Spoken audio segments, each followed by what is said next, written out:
Police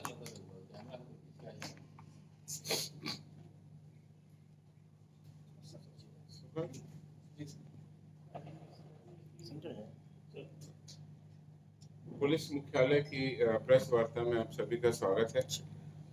प्रति लाख जनसंख्या के आधार पर हत्या की दर।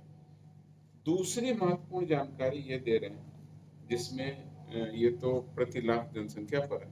अगर टोटल मर्डर केस की हम बात करें, वो भी 2001 से हमने निकाला हुआ है, तो पिछले 6 सालों में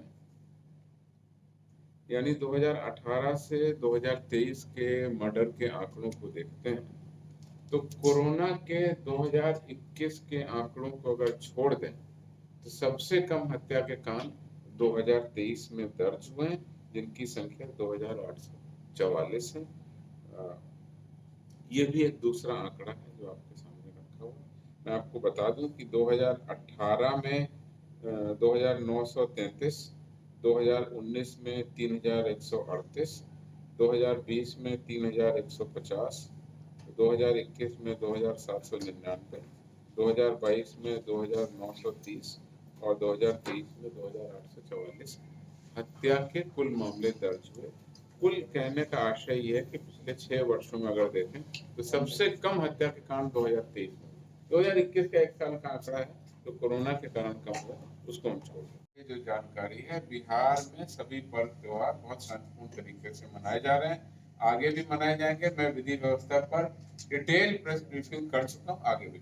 सर अपराधी ने क्या कबूला है? सर अपराधी ने क्या कबूला? कितना क्रम, चूंकि एक व्यक्ति का ही बयान सामने आया है, इसलिए मेरे लिए कह पाना मुश्किल है। पुलिस की जांच पूरी होने दीजिए, सारी चीजें। सर जिस तरह के ब्याज के धंधा की आपने बात कही, पूरे बिहार में A4 साइज के अलग इशू हो गया। आप ब्याज के धंधे की बात से लंबा इशू हो जाएगा, वो जानकारी हो गई। ठीक है, मुझे बता दीजिएगा, हम बता देंगे। मुहर्रम में कई जगहों पे उपद्रव हो रहे हैं, फिलिस्तीनी झंडा लहराया जा रहा है। देखिए वो चीजें आज इस सबसे बड़ी बात है कि मुख्यालय स्तर से दिशा निर्देश जारी किए गए थे, शांति बताएं, क्रॉस वेरिफिकेशन होने दीजिए। संख्या पर कुछ भी बोलना और एक व्यक्ति का बयान है, इसलिए कोरोबोरेट होने दीजिए, क्योंकि घटना जिस समय उस समय कोई भी नहीं उपस्थित था। जैसा आप लोगों को पता है, वो ब्लाइंड केस था। पुलिस ने यहाँ तक पहुंचे, हम आगे भी बढ़ेंगे।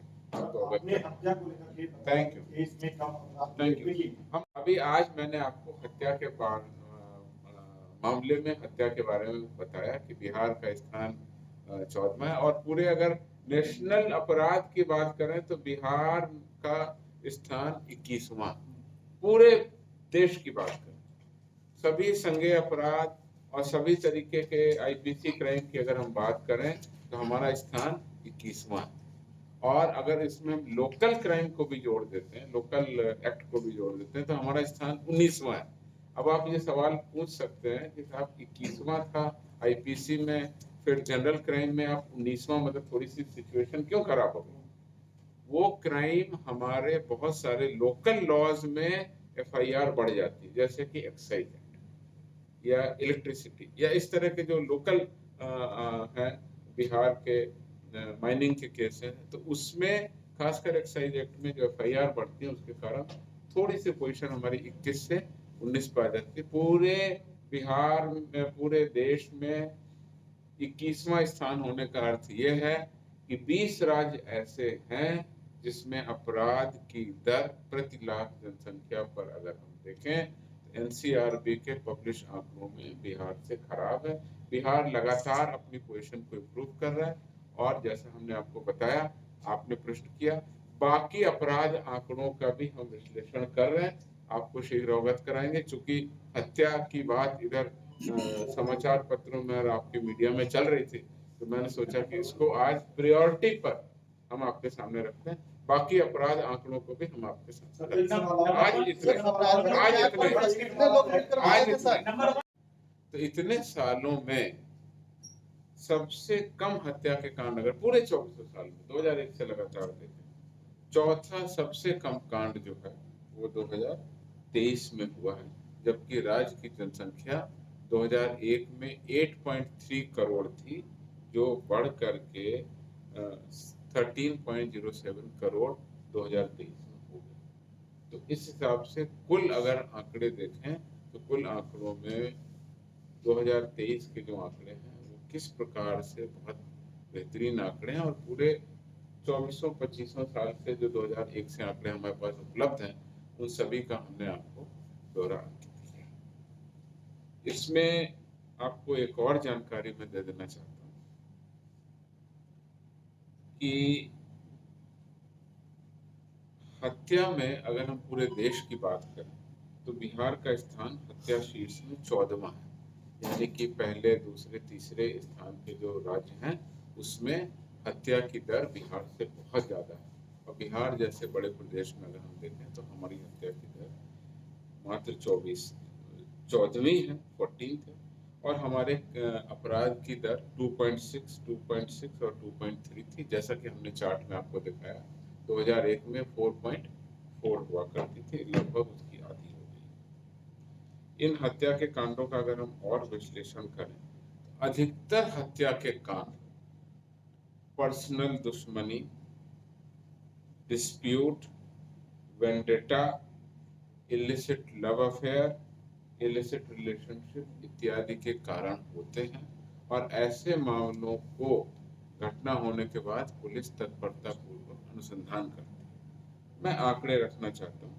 2022 में जैसा मैंने आपको बताया 2930 कुल हत्या के मामले दर्ज हुए, उसमें से पर्सनल दुश्मनी के 804 मामले थे, डिस्प्यूट के 980 मामले थे, इलिसिट रिलेशनशिप के कारण अगर हत्या हुई है तो 132 मामले, लव अफेयर के कारण 171 मामले, जो कि कुल मामलों को अगर हम जोड़ें इस तरह के पर्सनल निजी बेहद निजी कारण और पर्सनल दुश्मनी के कारण के मामले 71.2%, यानी व्यावसायिक हत्या के बजाय ये जो बेहद निजी कारण हैं उनके कारण 71.2% मर्डर हुए हैं। पुलिस ने तत्परता पूर्वक इनका अनुसंधान भी किया है। मैं आपको ये आंकड़ा भी देना चाहता हूँ कि पुलिस ने लगभग 92% मामलों में हमने चार्जशीट भी दाखिल की। कुल हत्या के मामले हुए उसमें 92% हमने चार्जशीट भी दाखिल की है। पूरे देश में 90% से ऊपर चार्जशीट दाखिल करने वाले कुछ ही गिने चुने राज्य, उसमें बिहार शामिल। तो हत्या होने पर जैसा मैंने आपको 3 चीजें बताई, एक तो बहुत ही निजी कारण, पर्सनल कारण है, दुश्मनी आपसी है, डिस्प्यूट है, इलिसिट रिलेशनशिप है, लव अफेयर है, उसके कारण 71% हत्या हो रही है। व्यावसायिक हत्याएं बहुत कम है, प्रोफेशनल हत्याएं बहुत कम है, ना के बराबर। और इन सब में हम 92% मामलों में चार्जशीट भी दाखिल कर रहे हैं। ये भी देश में बहुत अच्छा है। तीसरा, पिछले 24 सालों में सबसे कम हत्या की दर 2023 में हुई है, और लगातार जैसा मैंने आपको चार्ट दिखाया, मैं फिर से दिखाना चाहता हूँ किस प्रकार से लगातार 2000 में ज़्यादा थी और 2001 में ज़्यादा थी, और किस तरीके से ये पूरे बिहार का आंकड़ा इतने सालों का। तो ये विशेष जानकारी इसलिए कि अमूमन ये आंकड़े उपलब्ध नहीं रह पाते हैं। वैसे ये सभी आंकड़े एनसीआरबी की जो पब्लिश डेटा है उसके आधार पर लिए गए हैं, और जो हमारे एनालिसिस टीम ने आज इसको किया है और बताया है। तो इन आंकड़ों के साथ में मैं अपनी बात रखना चाहता था। और आज की प्रेस कॉन्फ्रेंस की दूसरी का जो हत्याकांड था उसमें एक मुख्य अभियुक्त को गिरफ्तार किया गया। जैसा कि आप लोगों को पता है, उसका नाम काजिम अंसारी, उम्र 40 वर्ष, पिता शफीक अंसारी, साकिन अफजला टोला, सुपौल बाजार, थाना घनश्यामपुर का रहने वाला है। उसने पुलिस के सामने बयान में पूरी घटना को स्वीकार किया। उस स्वीकारोक्ति बयान के बाद पुलिस ने फॉरेंसिक एविडेंस को भी कलेक्ट किया। उस फॉरेंसिक एविडेंस में उसके शरीर पर, हाथ नाखून के पास खून के धब्बे, उसके शरीर पर पहना हुआ जो जीन्स था, कपड़ा था, उस पर खून के धब्बे, उसके शर्ट जो पहनी थी उस पर खून के धब्बे इत्यादि वो फॉरेंसिक टीम ने जब्त किए हैं। उस पर हम लोग फॉरेंसिक टीम के बाद, फॉरेंसिक एनालिसिस के बाद रिपोर्ट आएगी, वो कोर्ट में हम लोग पेश करेंगे। घर में जो 3 ग्लास मिले थे, उन ग्लास को भी जब्त किया फॉरेंसिक टीम ने। उसमें किस तरीके का पेय पदार्थ है और उससे क्या सूत्र मिल सकता है, वो सूत्रों को भी हम लोग तहकीकात कर रहे हैं।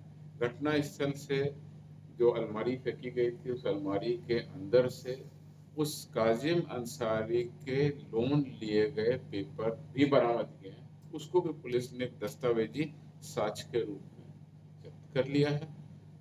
घटना का पोस्टमार्टम हो गया है। पोस्टमार्टम रिपोर्ट में कई सारे जख्मों की बात आई है, अभी उसकी एनालिसिस कर रही है पुलिस। तो कुल मिलाकर के उसके आगे, उसके बयान के आधार पर अब आगे अभियुक्तों की गिरफ्तारी हम लोग करेंगे और उसके आधार पर जो जानकारी होगी आपको बताएंगे। तो ये बेहद ही निजी एक तरह से लेन देन का मामला था और जिस तरीके से घटना घटी, पुलिस ने लगातार मेहनत करके एसआईटी ने वहां पर इस कांड का उद्भेदन किया।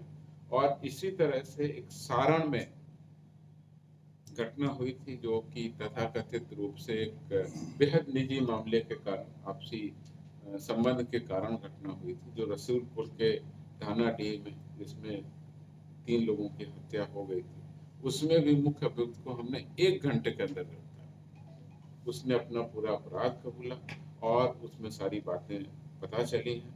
और इसमें अभियुक्त सुधांशु कुमार उर्फ रोशन, जिसके पिता संतोष राम थे, अंकित कुमार पिता सुनील राम, दोनों रसूलपुर के रहने वाले थे और इन्होंने भी सारी बातें अपनी कबूली हैं। इनके हाथ पर धारदार हथियार से बने जख्म भी हैं, तो उसको भी सबूतों को हम कोर्ट में पेश करेंगे।